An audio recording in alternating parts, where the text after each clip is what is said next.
In 2001, Greg Biggs was a 37-year-old self-employed bricklayer who was living in a homeless shelter in Fort Worth, Texas. He was also the father of one child. He had an 18-year-old son named Brandon who lived with Greg's ex-wife. Despite not living with his son while his son grew up, Greg had always made a point of spending lots of time with Brandon, and so over the years, they had become quite close. But besides his son, Greg really struggled to build meaningful long-term relationships with other people.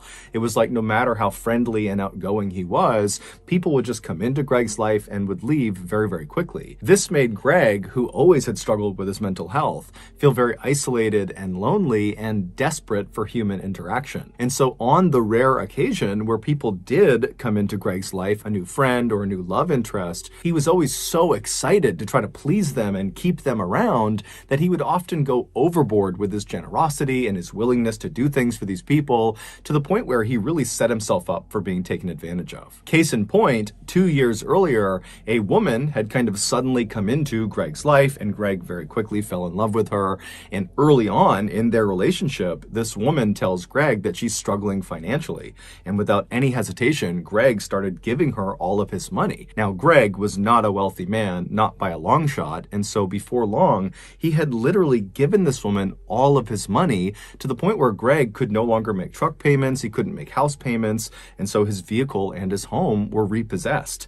And then after he's suddenly homeless and destitute, this woman who he's given all his money to, she also disappears. But despite being in this horrible situation of sudden homelessness, Greg made the best of it. Anytime Greg was not working, he would be trying to make plans with his son Brandon to go walk around the mall downtown or go see a cheap afternoon movie. Times were definitely tough for Greg, but Greg stayed positive. He was a forever optimist, and he did this by focusing on the future. He was certain if he could just land a few more good-paying gigs, he could make that extra cash and finally buy a home again and buy a vehicle again and finally kind of get his life back together.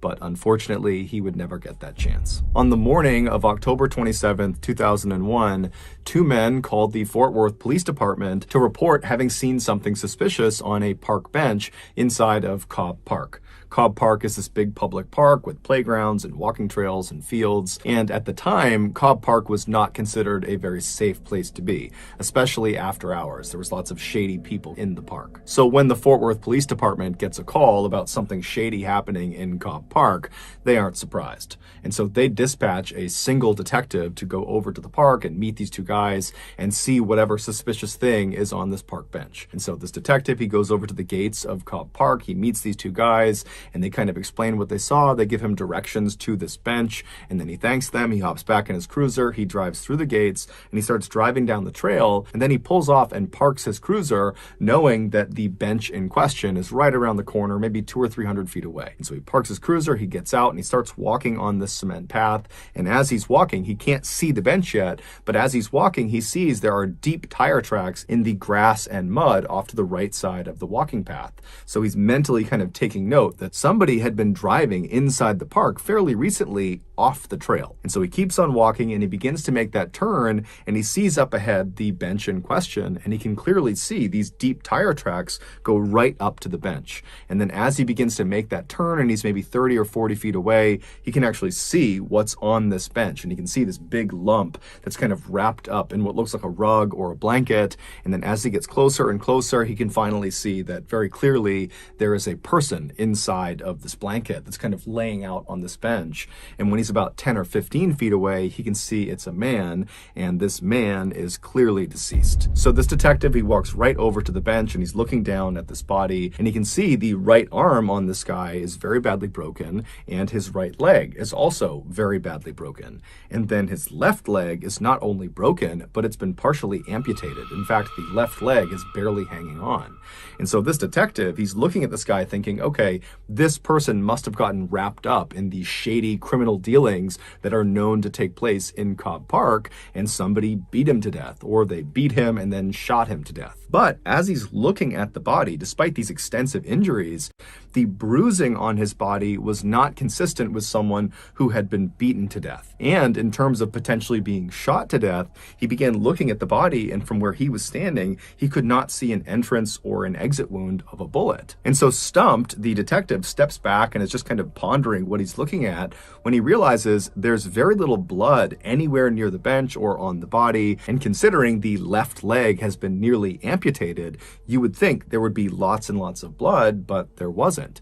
And so that indicated to the detective that his injuries had to have been sustained elsewhere. And so this detective, he calls in backup, and more detectives show up, and they're all kind of looking at the scene, and the working theory became, okay, this guy got killed outside of the park. We don't know how he got killed. It looks like some sort of blunt force trauma, but somehow he gets killed outside of the park, and then his killers, they drive him into Cobb Park, which is why you have those deep tire tracks on the right side of the path, and they dump him on this bench. Later that day, the medical examiner would come out and positively identify the body as belonging to Greg Biggs. The same day that Greg was found, the police went out and began their investigation, and they started by interviewing people that had been in Cobb Park either that day or in recent days, and they also interviewed known criminals that they knew went into Cobb Park, and they reviewed CCTV footage both in the park and outside of the park.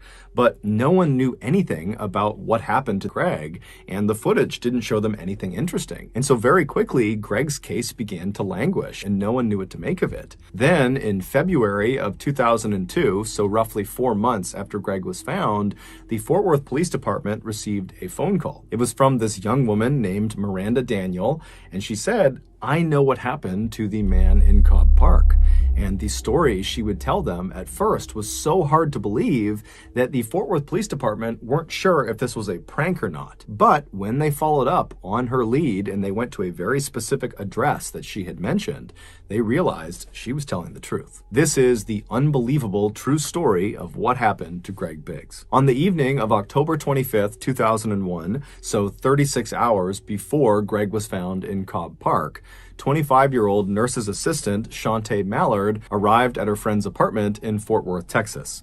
Her friend was named Titalisi Rice. She went by T-Fry. Shantae was from a very loving and stable household in Fort Worth, Texas.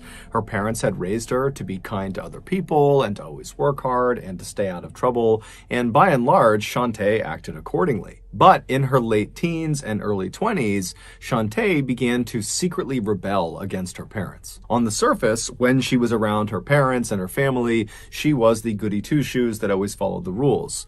But when she was away from her family, specifically when she was with T-Fry, she would let her wild, rebellious side out. The two friends had met in 1999 at a nursing home where they both worked as nursing assistants. T-Fry had just gotten out of this very toxic marriage, and so when she met Shantae, she was actively looking for someone to go out and party with and go be free and meet other new people. And Shantae, when she's meeting T-Fry, she didn't necessarily know she wanted to do those things, but being around T-Fry, it was like this whole other side of life was opened up to her, and suddenly all she wanted was to go cut loose with T-Fry. And so very quickly, these two women really connected over their mutual desire to go have fun at any cost.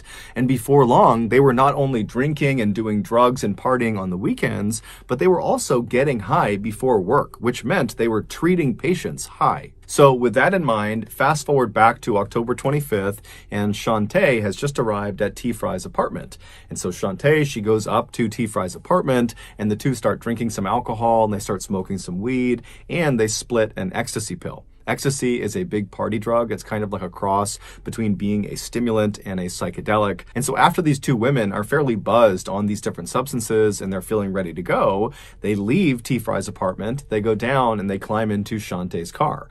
And Shantae drives the two of them to a local club called Joe's Big Bamboo. And so the plan was they were going to meet this guy named Cleet Jackson, who was Shantae's love interest. And the plan was they would hang out at the club with Cleet, and then at the end of the night, they would all leave, and Shantae Shantae and Cleet were going to spend the night together. And so Shantae and T-Fry, they arrive in the parking lot of Joe's Big Bamboo. They park their car, they get out, and they meet up with Cleet, who was outside of the club, and the trio kind of sneak off from the rest of the people trying to get into the club, and they smoke some more marijuana, and then the trio, they go into the club, and they start having drinks, and they're partying, and they're dancing, and they're having this great time. And then at some point in the night, Cleet kind of abandons Shantae and T-Fry, and he goes off with another woman he met that night in the club, and he would actually leave the club with this other woman, and he would vanish for the night.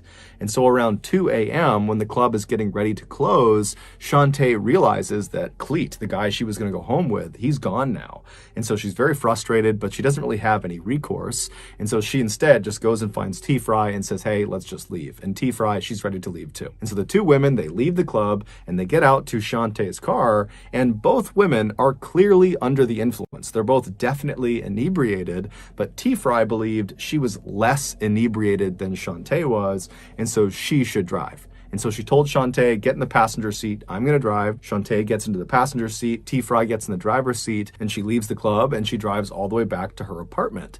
When she parks at her apartment, she gets out and says to Shantae, hey, I don't mind getting in my car and kind of trailing you as you drive back to your home to make sure you get home safe, kind of like an escort. And Shantae, she just gets out of the passenger side and walks right around and confidently sits in the driver's seat of her car and tells T-Fry, nope, I'm fine. I'm going to drive myself. I'll see you later. And then Shantae drove away. About an hour later, at 3:30 in the morning, T-Fry is in bed in her apartment when she gets this very frantic phone call from Shantae, who's totally hysterical. She's beside herself, and she's not really making any sense, but she's trying to get T-Fry to come over to her house. Now, T-Fry did attempt to figure out what was going on, but she just could not cut through the hysteria on the other side of the phone. And so eventually, T-Fry just thought, you know what? Clearly, it's something serious. I'm going to go see what's going on. And so T-Fry, she leaves her apartment, she gets in her car, and she drives over to Shantae's house. And when she gets there, she goes up to the front door, she opens it up, she walks inside, and she finds Shantae in the kitchen straight ahead. She's totally hysterical, she's crying, and she's telling T-Fry that she didn't mean to do it, she's so sorry. And T-Fry's telling her, hey, calm down, what's going on? And Shantae says, look in the garage. And so T-Fry, she walks straight ahead through the kitchen to the door in the kitchen that leads into Shantae's garage, and she opens the door up, she turns the light on, and in the middle of the garage is Shantae's car. It had been parked nose in and lodged head first in the windshield on the passenger side of this car was Greg Biggs. When Shantae had left T-Fry's house an hour earlier saying she was fine to drive, on her drive home, she had barreled into Greg, who was on a sidewalk of some street, and the impact was so hard that Greg went flying through the windshield and got lodged halfway inside of her car. But the impact didn't kill him. It did almost cut his left leg off and break several bones in his body, but it didn't kill him. In fact, there was blood spatter inside of the car on the passenger side that indicated Greg was totally conscious and was trying to pull himself back into the car. There were these handprints on the inside of the passenger side door indicating Greg had been pulling on them. There was also these very small droplets of blood all over the seat indicating that Greg had been spitting up blood as he was trying to talk to Shantae or as he was trying to plead for help. But Shantae, instead of stopping her car and getting this guy help, she just kept on driving home with Greg lodged in her front windshield. Now, keep in mind, where she hit him, she was less than a half mile from the fire station where her brother, her older brother, was currently on duty as a fireman. He was medically trained. He could have saved Greg's life. Also, the other firemen at the firehouse that she knew, that Shantae knew, they could have saved Greg's life. Also, less than 6 miles away from the point of impact was the local hospital, where, of course, they could have saved Greg's life. And then on her drive all the way back to her house with Greg halfway in her windshield, she would have passed by 9 payphones, where if you don't know anything about payphones, you can dial 911, so emergency services, and it doesn't charge you anything. So Shantae at any one of these payphones could have called medical personnel who could have saved Greg. Also, let's not forget, Shantae was medically trained. She was a nurse's assistant and understood basic life saving. But she did not use any of those resources. Instead, she just drove home. And when she got to her home, she drove her car with Greg in it into her garage. She shut the garage door. She gets out. And as Greg is literally moaning and probably pleading for help at this point, she just says, "I'm sorry," and then walks up to the door that leads into the kitchen of her home. She turns off the light in the garage, walks into her kitchen, and shuts the door behind her, trapping Greg in the garage in total darkness by himself. Then, after an hour of Shantae just being in her house with Greg slowly dying in the garage, she calls T-Fry. T-Fry comes over, she looks in the garage, she sees Greg, and T-Fry's reaction is she just totally loses it. She panics, and she's screaming at Shantae, "Call 911, call paramedics, call the police."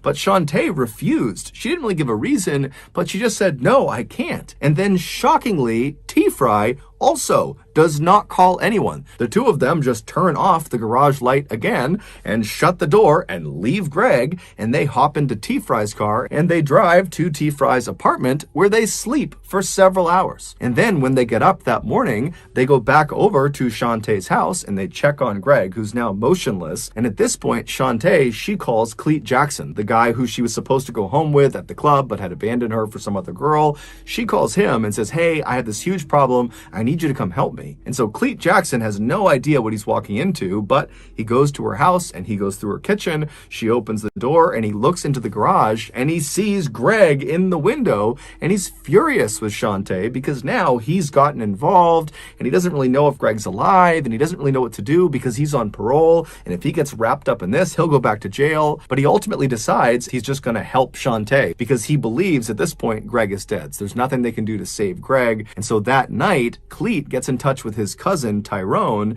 and the two of them, they go into the garage and they lay out a carpet next to the car, and they both kind of awkwardly apologize to Greg, who's just stuck in the windowsill, and they yank him out, they put him into the carpet, they roll him up, they put him in the back of one of their cars, and they drive to COBB Park. They go through the gates, they make their way over to that bench, and they drop him on the bench. There had been some discussion about maybe destroying the body, burning the body, but Cleet felt strongly that they need to put his body out somewhere in public so at least his family can identify him and bury him. After his body was placed in the park, Shantae told Cleet and Tyrone and T-Fry not to tell anyone, and they said they wouldn't. And within a week of Greg's body being discovered, Shantae was back at Joe's Big Bamboo partying it up as if nothing had ever happened.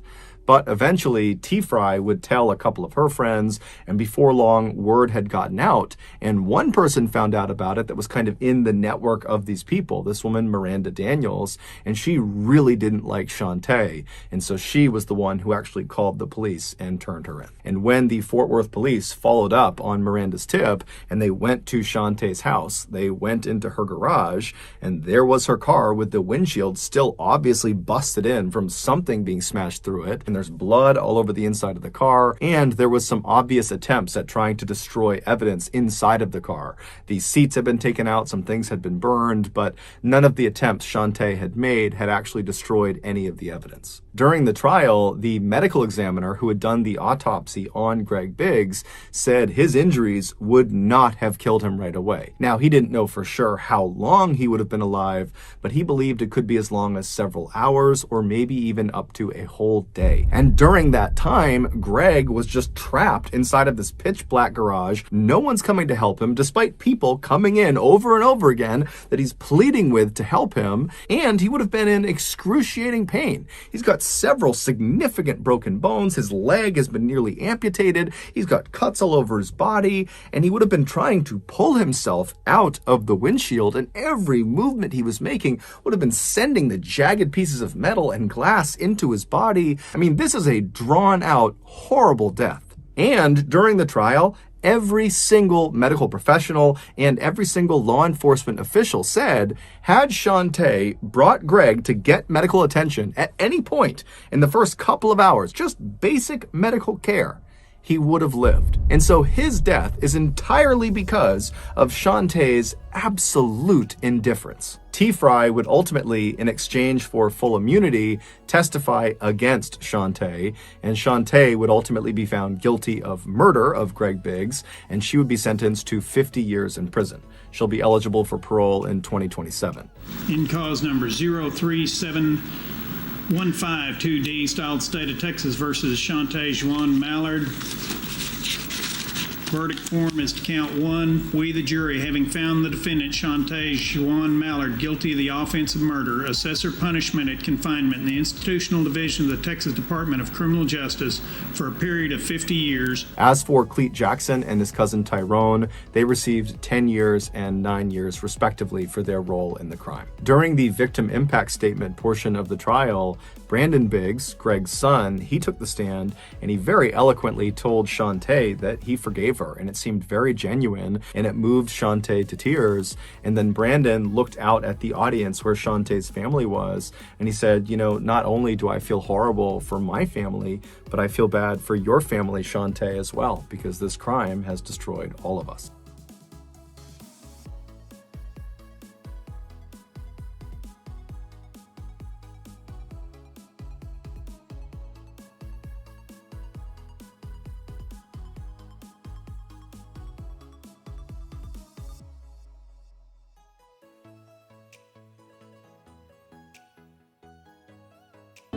In 2007, 60-year-old Michael Dick was living in Bow, East London with his wife and 2 daughters. While his life was not exactly exciting, it was good. He lived in a quiet and safe neighborhood, and Michael, who used to be a carpenter, was now semi-retired and got to spend the bulk of his time with his friends and family. But that year, something really started to bother him. 10 years prior, Michael had split up with his first wife, and after their divorce was finalized, his ex-wife and the daughter they had together, her name was Lisa, and she was 21 at the time, those two stayed in the family home in Sudbury, England, and Michael moved south about an hour and a half to Bow, East London. The divorce had been quite messy, and so Michael had not only lost touch with his ex-wife, he had also lost touch with Lisa. And so fast forward 10 years back to 2007, and Michael and Lisa had not spoken since the divorce, and Michael found himself suddenly feeling this unbelievable wave of grief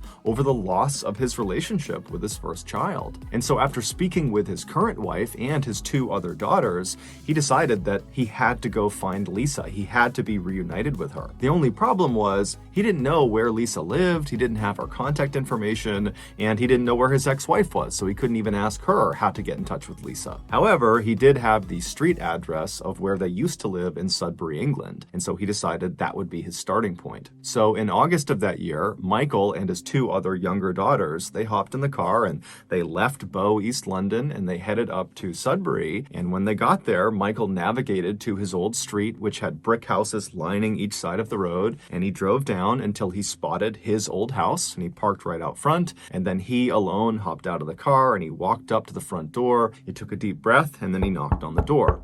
When the door opened, it was not Lisa, it was not his ex-wife, it was some other family that he didn't know, and they didn't know Lisa or his ex-wife, and so they said, you know, good luck finding your daughter, but we don't have any information for you. And so Michael was crushed, but he thanked them, and he turned around, and he went back to the car, and he told his other daughters about what he had just learned, and then from there, the trio just kind of began driving around Sudbury, half looking for Lisa out on the streets, although none of them thought they would actually find her, and then also kind of discussing what they were going to do next, because now they had nothing. And so as they're driving around the streets of Sudbury, they come to the realization that their best bet at finding Lisa is putting some sort of story in the local newspaper that hopefully she would see, and then she would contact Michael. And so they drove to the headquarters of the local paper, the Suffolk Free Press, and they went inside and they managed to speak to a reporter. And after telling the reporter Michael's story about how he's lost touch with Lisa, the reporter thought, you know what, this is actually actually a pretty interesting story, and I'd be happy to do a small feature on you guys. And so the reporter, along with a photographer, brought Michael and his two daughters outside. They took a picture of them, and then they told Michael, in the next edition of the paper that will run in a couple of days, we'll run this picture along with a little write-up about how you're looking for Lisa, and we'll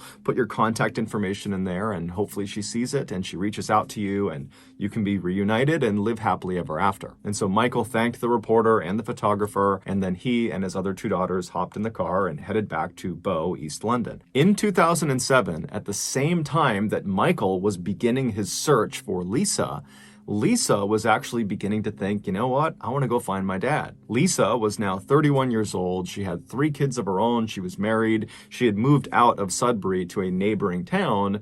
And she was thinking, I really want to have a relationship with my dad again so that my kids can have a relationship with him. And so she began speaking with her mother and with friends about how she should go about finding her dad, because like Michael, she didn't have his contact information. She didn't have a phone number. She didn't know anyone who would. And then when she went on social media to look for him, he wasn't on there. And so she was kind of at a loss. Then one day in August, she was at her office and she was in the break room and she saw a copy of the Suffolk Free Press sitting out on the coffee table. So she picked it up and she began flipping through the pages. And then suddenly she stopped when she saw a picture of herself. She saw her and her mother walking along the streets of Sudbury. She had been in Sudbury just a couple of days ago to talk to her mom about finding her dad and kind of strategies for how to go about doing that. And then Lisa glanced at the caption for this photo and she nearly fell off of her chair. The man and the 2 girls who were the main focus of this photo that Lisa was in were her father and her 2 stepsisters. She just didn't recognize them. She just saw herself in the back of this photo. So purely by chance, after being apart for over a decade, on the only day that Lisa happened to be in Sudbury talking to her mom about finding her father, she was literally 100 feet behind her father and her stepsisters as they were looking for her and putting out this ad in the paper to hopefully find her. And this one photo that the photographer took captured all of them in the same frame. Lisa would, of course, read the article and get her father's contact information. She would reach out, and initially Michael actually thought it was a scam and didn't believe this was actually Lisa calling to say, I found myself in the picture of you in Sudbury. But eventually he was convinced and he drove right out to Sudbury and he got a chance to meet his grandkids for the first time. And today he and Lisa are still in touch. Before we get into our next story, I want to talk to you about today's sponsor, BetterHelp. One of the hardest things about struggling with your mental health is that oftentimes you don't actually know you're struggling with your mental health. Before I became MrBallen on the internet, I struggled mightily with depression. However, had you asked me at the time how I felt, I would have just thought I had a bad temper, not realizing that my bad temper was a symptom of deeper issues. Luckily, I was able to go outside of my comfort zone and seek out a therapist, and with their help, I was able to change my outlook on life and become a happy person again. Because therapy has had such a positive impact on my life, I recently partnered with BetterHelp, which is a very highly reviewed online therapy platform that I currently use, and I think it's totally awesome. And so far, the people from our strange, dark, and mysterious community who have also given BetterHelp a shot, they've given us permission to share some of their feedback, and as you can see, it's very positive. BetterHelp is super easy to sign up for and use. You just fill out a questionnaire that assesses your specific needs, and then within 48 hours, you are matched up with your therapist. Then you schedule secure video and phone sessions, plus you can exchange unlimited messages, and anything you share is totally confidential. Also, you can change your therapist at any time for no additional cost. So if you are even considering trying out therapy, I highly recommend BetterHelp as your starting point. If you're interested, make sure you go to betterhelp.com/MrBallen. That is betterhelp.com/MrBallen to get 10% off your first month. Okay, let's get back to the stories. If I told you to picture the Amazon rainforest in your head, you would likely picture a dense tropical wilderness full of amazing and exotic animals. And you'd be right, that is a good representation of the Amazon rainforest. But what a lot of people don't know is that the Amazon rainforest is also home to a massive city. It's called Manaus, and it sits right in the middle of the Amazon rainforest, right along the Amazon River. And it happens to be one of the most violent places in the entire world. All it takes in Manaus is simply walking down the wrong street or crossing the wrong person, and you can get shot or stabbed in broad daylight, and there's virtually nothing anyone can do to stop it. In 1989, a 31-year-old former police officer named Wallace Souza decided to make a TV show about what it was actually like to live in his hometown of Manaus. And unlike other crime shows in Brazil that often censored out the most graphic content they covered, Wallace decided he wasn't going to do that. He wanted to expose the harsh reality of life in Manaus, and he felt like the only way to do that was to show everything. And so that year, he launched this show, which he called Canal Livre, which translates roughly to free channel. And true to form, there was no filter on what went on the air. And so this show was shocking. Viewers were given a front row seat to freshly murdered victims that are lying out in the road and slumped over chairs in restaurants and behind steering wheels. And the cameraman would zoom in on their fatal injuries, and they would zoom in on the faces of these people that have just died. Every gratuitous detail, every blood spatter, every grieving family member of the victim who's crying out in pain, all of it was shown on this TV show. And then in between these very dark and violent segments about gang killings and drug deals gone wrong, Canal Livre also had a much lighter side. They would bring on local artists to talk about what they're working on, to maybe try to sell some of their goods. The show would also focus on down-on-their-luck families that needed help raising some money, and so the show was designed to get people to donate. And then also, for really no reason at all, there was a segment on the show where this puppet character would get into a fight with a man selling bread. It was a totally bizarre and shocking spectacle, and the people of Manaus loved it. And then eventually, the people of Brazil loved it. I mean, this was an extremely popular show. Because Wallace was often on camera on Canal Livre, he became very famous and very recognizable. And so when he would walk around Manaus, people would see him and literally just start clapping and cheering for him. And as he and his show became more and more popular across South America, Wallace decided he didn't just want to report on crime, he wanted to fight crime. So, on air, Wallace began berating the government for not being able to protect its citizens,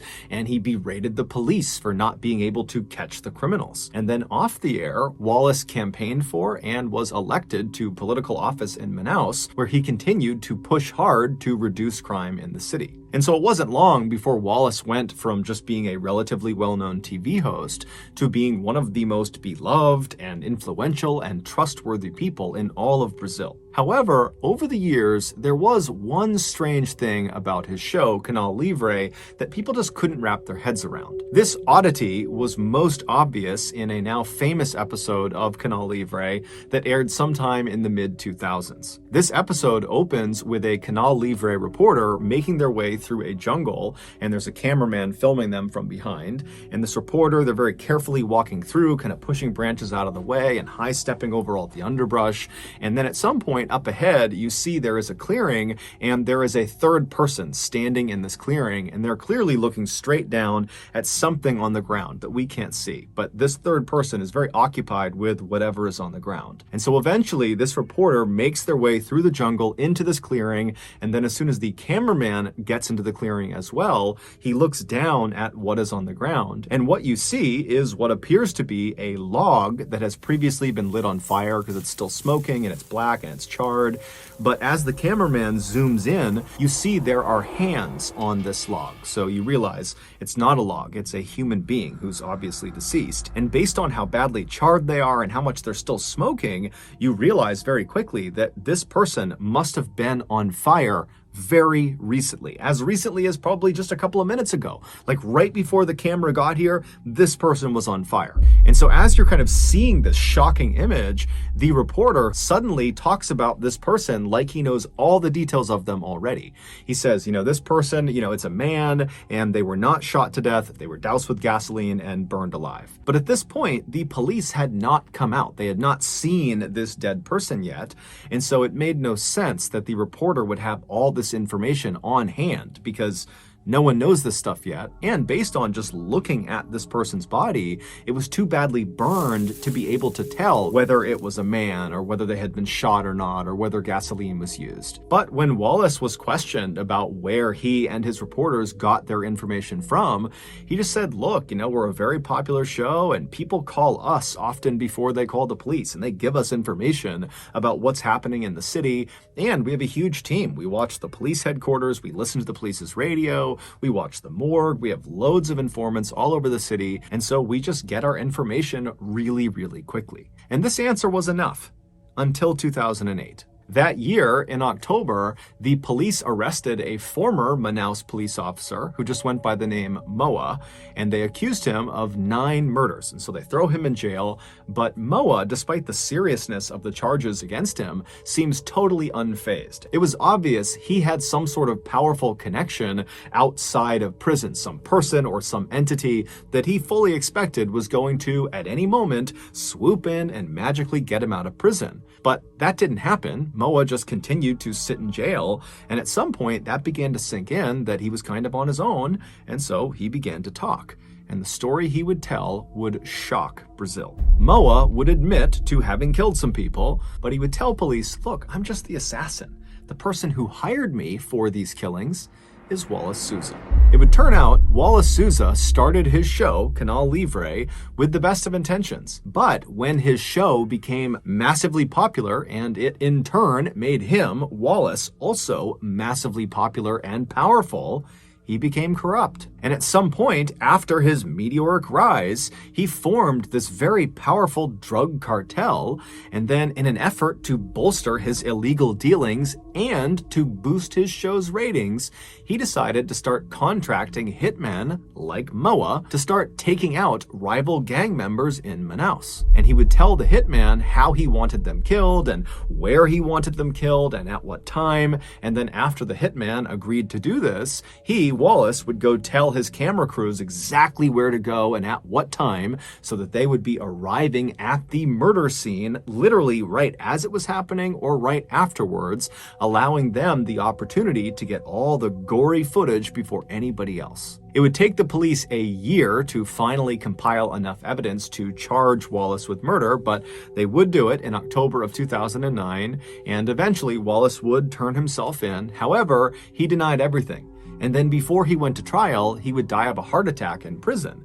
And so we never actually got to learn the full extent of what exactly Wallace Souza had done, how many people he had assassinated, and how many of them were shown on his TV show. But we do know that at least 3 of his assassination victims were shown on his TV show, one of them being the person that was found out in the jungle. They really were a man. They really had not been shot. They had been burned alive with gasoline at Wallace's discretion.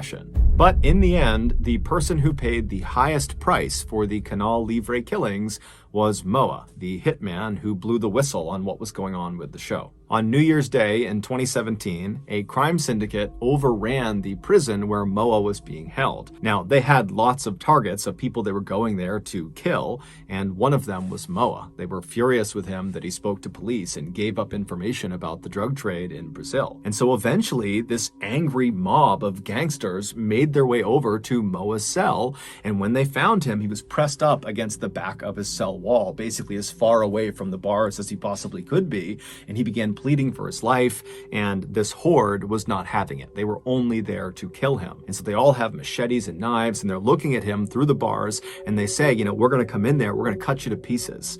And so then they start banging on the door, they're trying to hack the lock open, and Moa, he can't do anything. All he can do is kind of just keep himself all the way to the back of the cell and hope they don't get in. And eventually, they can't open the door, and they know it. And so they do the next best thing. They reach through the bars with a lighter and they light Moa's mattress on fire. And so Moa was trapped. He had nowhere to go, and so eventually the fire reached him and he burned alive.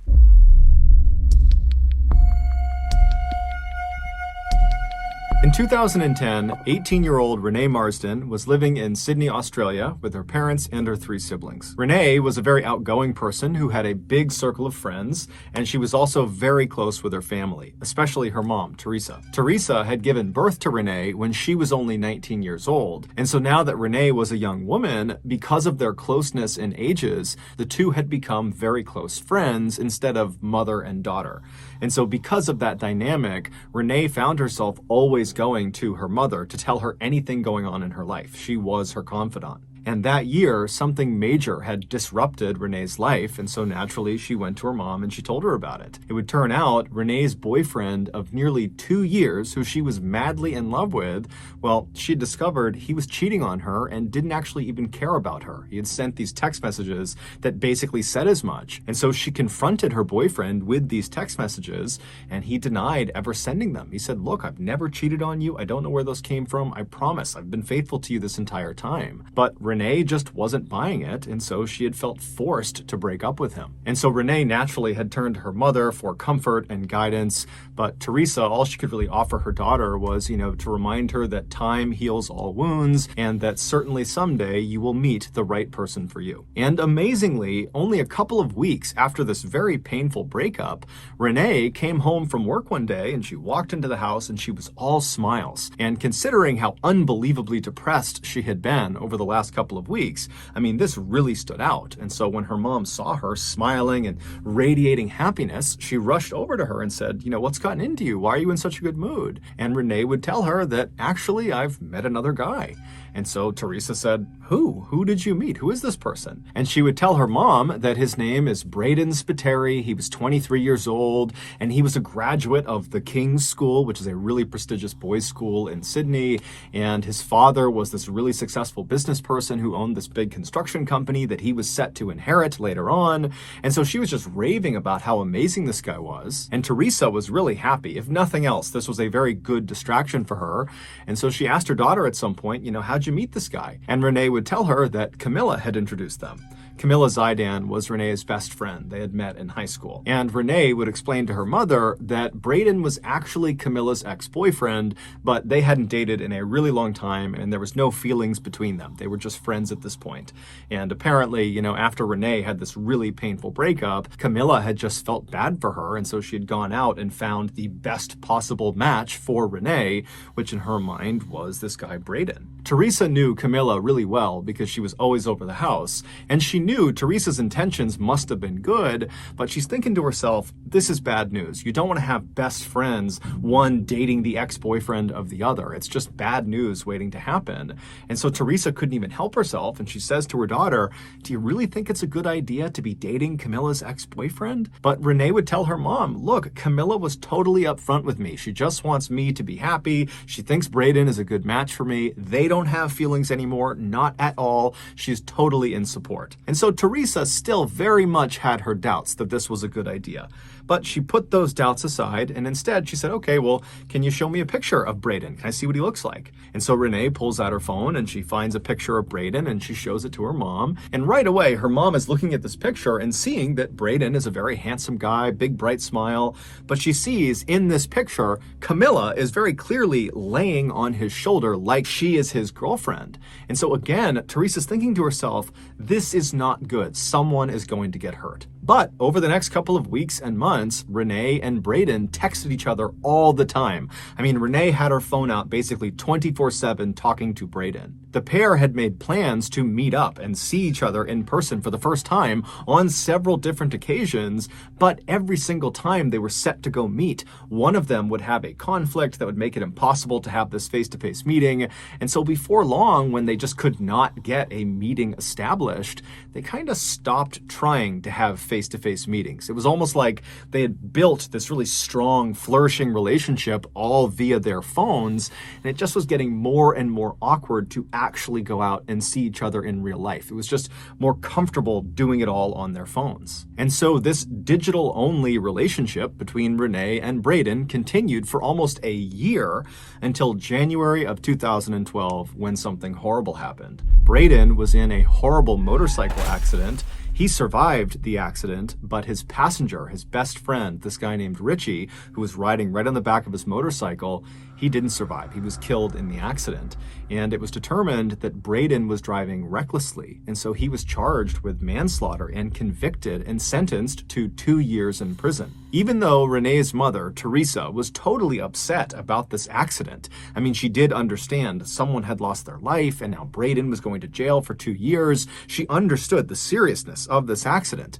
But at the same time, there was a part of her, her motherly, protective side of her, that was kind of relieved for her daughter. She figured with Braden being out of contact for 2 years in prison, that their relationship would end and Renee could go pursue somebody else who was not an ex-boyfriend of a close friend and was someone that she could actually see in person and not just have to text with all the time. But surprisingly, after Braden was transferred to Goulburn Prison, which is where he'd be serving his 2-year sentence, it's located about 2 hours to the south of Sydney, his family smuggled a phone somehow into this jail, and he was able to continue texting with Renee. And so after he was incarcerated, they just picked up their relationship like nothing had changed. Now, Renee's family did not like this development, and they told her as much. They thought this was a bad idea, that this was the wrong path for her, but Renee didn't care. She was totally in love. And in fact, over the first couple of weeks that he was in Goulburn Prison, their relationship only intensified. They actually agreed to get married as soon as he was released at the end of 2013. And in fact, Renee had already begun making wedding preparations. She had gone on eBay and found this beautiful tiara she would wear on her wedding day, and she had contracted a wedding photographer, and she had even contacted the Greek consulate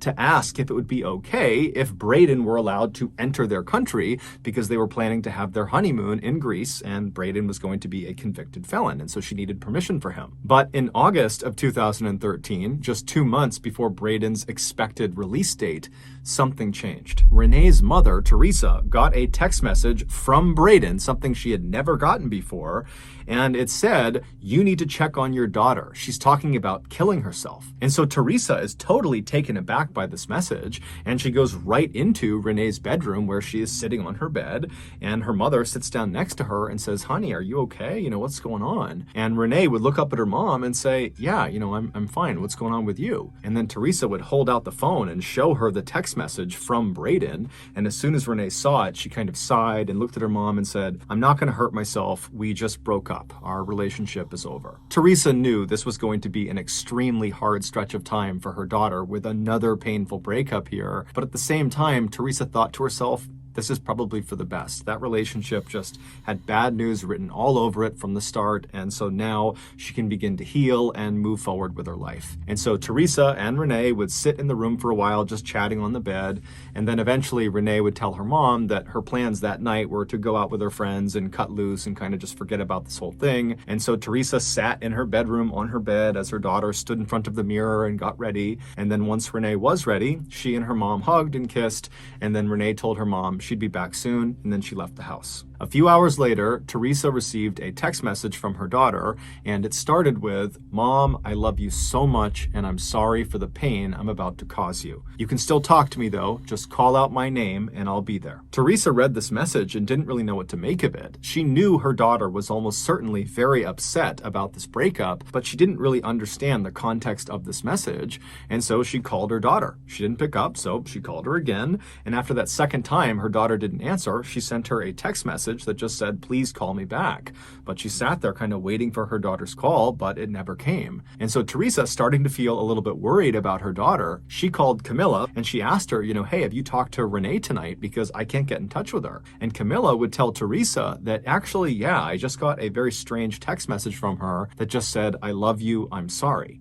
And so at this point, the two women understood that there could be something very wrong with Renee, and so they met up and drove all around Sydney, going to all the places that Renee was known to go to. But after several hours of looking and not hearing back from Renee, they really didn't know what to do. And so the two women drove back to Teresa's house, so Renee's house, and they went inside and they sat down, and at that point, Teresa's husband and the rest of Renee's siblings, they were all there, and everyone's just kind of sitting around wondering what to do next, when around 9 9:30 at night, they heard a knock on the door.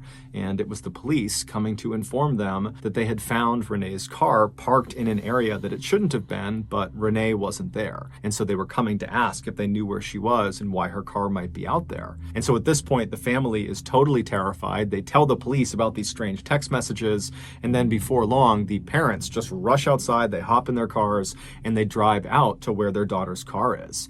And where Renee's car was parked was in an area called the Gap. It basically was this sheer cliff overlooking the ocean. The parents got out and they searched their daughter's car, but there was no sign of where she had gone based on the car.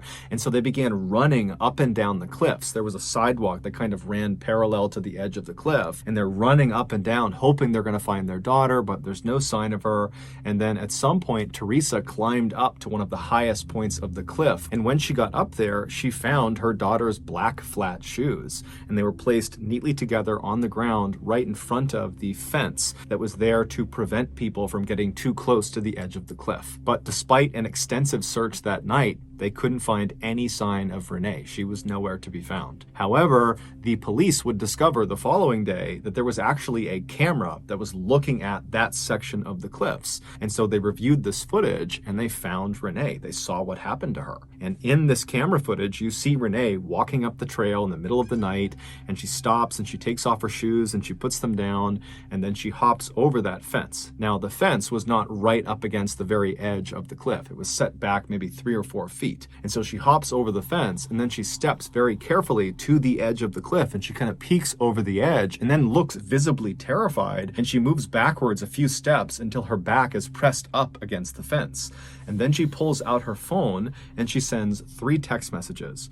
One was to her mother, which is the text about how she loved her and she was sorry for the pain she was going to cause her. And then the other 2 text messages were to Camilla and also to Braden. However, to this day, we don't actually know what either of those text messages said. And then after sending these 3 text messages, Renee takes her phone and she throws it off the cliff into the water. And then she sat down and began kind of shimmying herself forward towards the edge.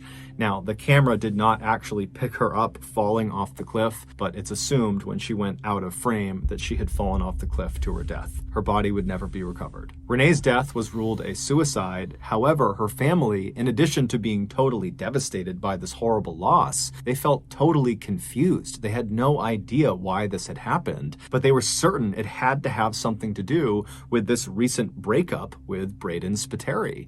And so they tried to get in touch with Braden, but he wasn't getting back in touch with them. And so the family contacted the police and said, can you reach out to the prison where he is and set up a meeting? And so the police obliged them and they called Goulburn Prison. And when they spoke to the prison, they said, who? Braden who? Yeah, we don't have a Braden Spiteri here. We never have. And the reason was, Braden Spiteri wasn't real. Renee's friend, Camilla, had made him up. He was a fictitious person. That picture of Braden Spiteri where Camilla is laying on his shoulder, that was just some random person she had met in a club. Camilla had always been very possessive of Renee ever since they had met in high school, and at some point, she had just decided that she wanted even more control over Renee. And so the first thing she did is she convinced Renee that her earlier boyfriend, the one she'd been dating for 2 years before Braden, she convinced Renee that he had been cheating on her the whole time, he was unfaithful, that he didn't love her, and then she had created those text messages and given them to Renee and convinced Renee that that was something he had said. And before long, Renee totally believed it. She approached her boyfriend, he denied it, but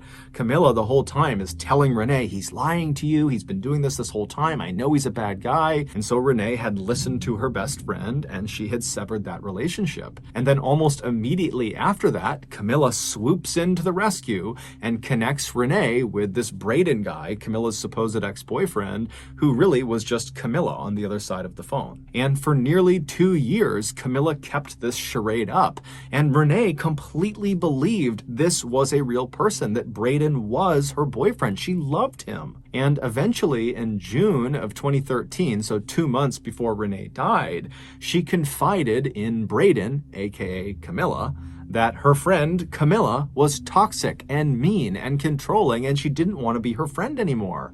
And so Camilla, she's reading this and she's furious. And so she decides the only way to get revenge on Renee and regain control of her is to have Braden break up with her. And so 2 months later, on August 5th, 2013, so on the day that Renee died, she was out to lunch at around 1 p.m. with a coworker when she gets a text message from Braden that just kind of comes out of the blue, and it says, "I need a break from you." Now, this is around the time that they're planning their wedding. And so Renee is totally heartbroken, and she's trying to get in touch with him and call him. He's not picking up. And then fast forward to about 2:45 p.m. that afternoon, we know Renee called Goulburn Prison. It was the first time she had done that.